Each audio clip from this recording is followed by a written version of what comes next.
Ayato came out originally in version 2.6 of Genshin Impact, and he was pretty good at the start. But the question is, now that we're in version 3.3, is he still that good?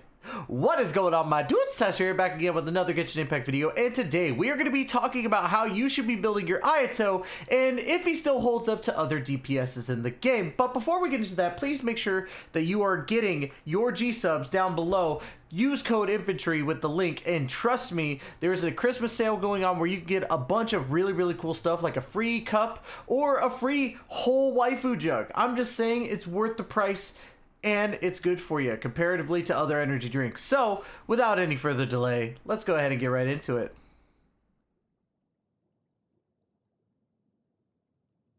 Now, of course, right here we have Mr. Kamisato Ayato, and again, he came out in version 2.6, which, you know, I wouldn't say it's too long ago, like, you know, actually, yeah, it was a pretty long time ago.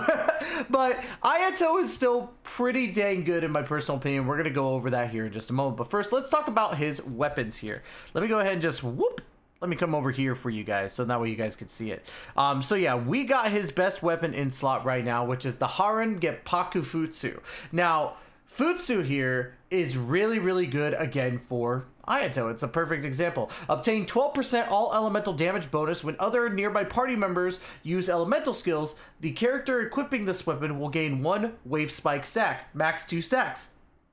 This effect can be triggered once every 0.3 seconds when the character equipping this weapon uses an elemental skill. All stacks of wave spike will be consumed to gain rippling upheaval. Each stack of wave spike consumed will increase normal attack damage by 20%. And the reason being that you want that, and I'm going to kind of show it off here, is that you have your E skill, which puts this little guy out there. But what's really cool is that all these slashes right here, when you hold down your auto attack, are considered an auto attack and normal attacks, basically. So that's going to increase your damage by 20%, which is more than generous. So Ayato right there with the Haran Geppaku Futsu is still really good. However, there are some other weapons that you could use in substitute for this weapon. The Primordial Jade Cutter, from what I've been seeing online, since I don't have Primordial Jade Cutter, is great for Kamisato Ayato here. You also can use Lion's Roar, which I have not actually used on him before. As you can see, mine is not leveled up, but increases damage against opponents affected by Cryo or Pyro and Electro by 36%, which may not be the best for him unless you're using him in probably like a vape comp or, you know, superconduct, or not superconduct. What would it be? I can't remember off the top of my head. But or electrocharge, that's what it is, electrocharge. But honestly, I don't think Lion's Roar would be his best bet. So honestly, I would say the two weapons you could choose from if you don't have Haran Geppaku Futsu, you could use the Primordial Jade Cutter, or you could use the Black Sword. Now, the Black Sword increases damage dealt by normal and charge attacks by 40%. Additionally, regenerates 100% of attack as HP when normal or charge attacks score a critical hit, which the Black Sword is fantastic. It's actually what I use, as you can see here, on Kamisato Ayato. So that's a great weapon for him in general. Now, outside of weapons, your artifacts are going to be pretty simple. He's going to be using a lot of 4-piece instead, like for any of his sets. He doesn't really use 2-piece from what I've been seeing. A lot of people online have been using the Echoes of Offering, but I still don't agree with Echoes of Offering because I've just seen it more or less not entirely work. So for me, I used a 4-piece Heart of Depth. Now, the reason why I went for Heart of Depth is because, again, you're getting that Hydro bonus, and after using an elemental skill, it increases your normal and charge attack damage by 30%. And that's fantastic, especially for Ayato, because, again, when you use his E, you're going to be auto-attacking, so it makes sense to use it. I have to take a drink of my G-subs, my guys. Now, when it comes to your main stats, obviously, you already know HP on your flower, attack on your freaking feather. But on your sands, you should be going with attack percentage because, again, he is going to be a DPS and he doesn't scale with any other stats when it comes to like HP or defense. So you really want to hammer down on that attack percentage. Plus, again, you're not worried about your burst too much. You're worried about your E because your E is going to be the one that's doing most of the damage for you. Your cup obviously should be a hydro damage cup. Now, as you can see, this cup is abysmal. I need to get a new cup. This was the only thing that I got shafted on because everything else did pretty well. I could have used something better than this, but you know, 24% attack or crit is really good. And then of course on your, you know, circlet, you want to make sure to have either crit rate or crit damage. I went for crit damage because again, at the time I had more than enough crit rate, especially since Haren Geppuku Futsu uses crit rate. So as you can see, here are my stats in general, 62 to 203. It's not a 1 for 2, but it still works really well for Ayato. He still is cracked. Energy recharge, again, I'm not too worried about that with 135. If you're going for substats, in all honesty, you should probably only focus crit rate, crit damage, attack percentage, and probably attack flat. I don't think that he's really going to benefit too much from elemental mastery or energy recharge, but you could put those instead of attack flat. I would not tell you not to. I think that attack flat is honestly not that great, but again, the energy recharge doesn't really do too much, and elemental mastery is elemental mastery. It works for certain characters. You could use it for Ayato as a sub thing, but yeah. So I would definitely say your main priorities: crit rate, crit damage, and attack percentage. Now, as you can see, I only have no constellations. Only have no constellations. And then, of course, for talents, like I was saying before, you really want to focus on your E because your E is going to be the one that's doing the most damage, in my personal opinion, followed by your auto attack. Your auto attack is what's going to go in tandem with your E, so I think that the auto attack takes preface over your burst. Now, the burst is not bad. While this space exists, Bloom Water Blades will consistently rain down and attack opponents within its AoE, dealing hydro damage and increasing normal attack damage of characters within, which, again, is not bad. Like, it works for Ayato, but you get your energy back pretty easily with him, so it's not really that big of a deal. Your E, again, like I said, is what you're going to be focusing on because that's what's going to give you all that hydro damage in your auto attacks. So definitely be looking out for that. Now, I forgot to fly over to Inazuma, so we're going to do that. And what we're going to show off is two different teams that I have prepared. One team from a previous video that I did before, and another team I have not tried out yet. This is going to be a first time for me because, well, again, all I've used Ayato on is Hydro Shotgun, and we'll show that off again here pretty soon. But the main team I want to show off right now is this team, the Ayato clan team, which only has two of the Kamisato clan. That's what I meant. The Kamisato clan obviously consists of Ayaka and Ayato, and then we're gonna throw Shinha in there to get that cryo damage bonus, and then Zhongli for shield. So let's go ahead and talk to our boy Masanori here.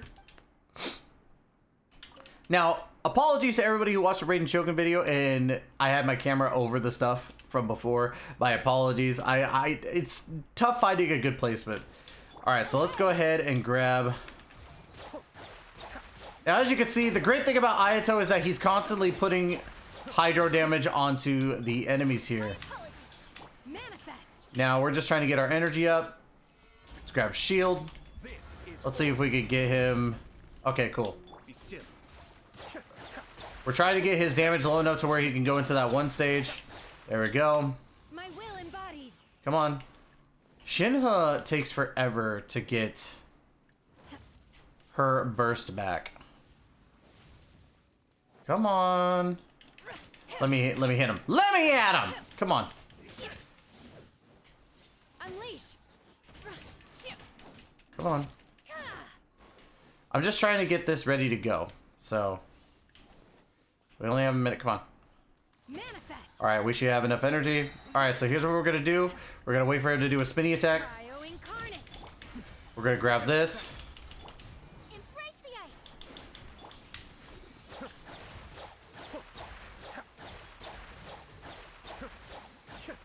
It's not bad. It's definitely not a bad team to go with, but again, you're wanting that cryo damage on top of what Ayato can do.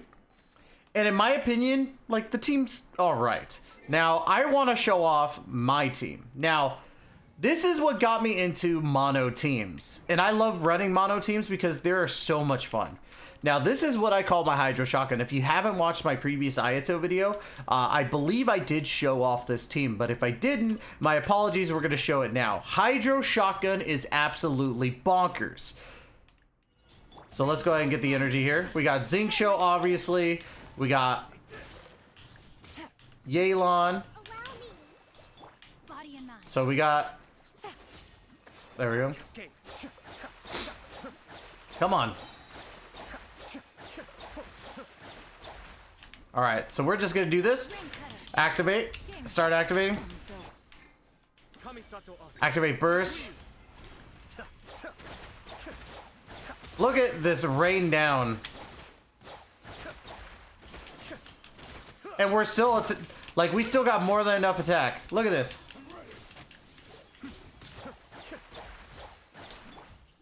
And then we reset. Get this all going. But by the time we're reset, it's already over. But that's what Hydro Shotgun can do. You activate Burst for Xingqiu, Burst for Yelan, Burst for Ayato to get that normal attack buff, and then just go to town on the auto attacks. Like, it just makes sense. It makes sense for this team to go ham. And honestly, the thing with Ayato, and I want to preface this for this recording, is that Ayato is a good DPS. The problem is that he does get a little outpaced at times, especially with how much damage he's doing. Now, granted, as you've seen, he could do decent damage, especially since when he's like this, he's going to be doing about, you know, 7 to 10k on average. But at the same time, he's just not going to outpace other DPSs, in my personal opinion. Like with my Hu Tao. My Hu Tao, because of how many charge attacks she's doing, she could do a lot of charge attacks within her E to like really outpace Ayato. And Hu Tao came out way before Ayato. But again, a lot of the DPSs back in the day, they didn't have a lot of restrictions. Nowadays, and this is what I feel bad about the new DPSs and the stuff that I've seen even with Alhaitham for the leaks, they like to nerf the DPSs into the ground because they don't want anything overpowered, but at the same time, they should just let it go. Just let these guys just go ham. But I digress.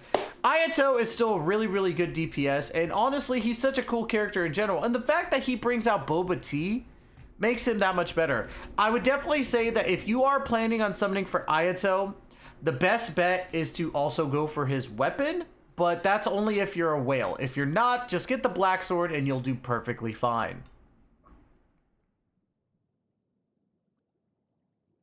Now guys, please let me know if you guys like the content down below. Definitely appreciate all of you guys for watching. Like, comment, subscribe, all that good stuff because it does help me. Leave a comment because it does help with the algorithm and I'd love to have a wider reach to all the homies out there. And don't forget to check out G-Subs because it's definitely worth your time to check out some G-Subs. Use code infantry and click the link down below. As always guys, thank you so much for giving me the opportunity to entertain you. We will be back again with another Genshin Impact video this week. And as always, we will catch you guys in the next video. Please take care and be safe, y'all.